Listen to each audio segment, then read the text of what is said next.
so we asked them, hey, would you be willing to take questions from readers or viewers? Most of them said yes.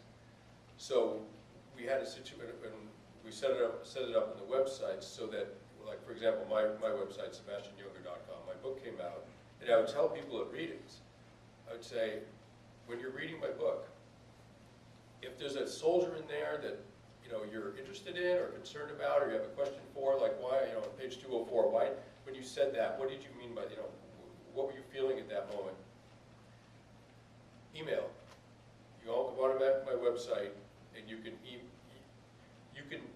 access the people in this book and ask them questions, things that are not on the page, but there's a portal through the book, through the internet, to real people who are back in Afghanistan at small outposts.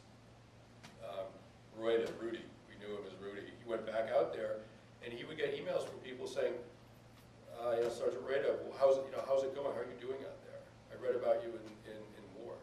And then those guys would write back. So you have a conversation starting that's, I think, probably completely, at least at this scale, completely new, completely unique. Like usually, the public and the soldiers, the conversation that happens between them is mediated either by the press, a flawed entity, the government, a flawed entity, or the military, very flawed entity.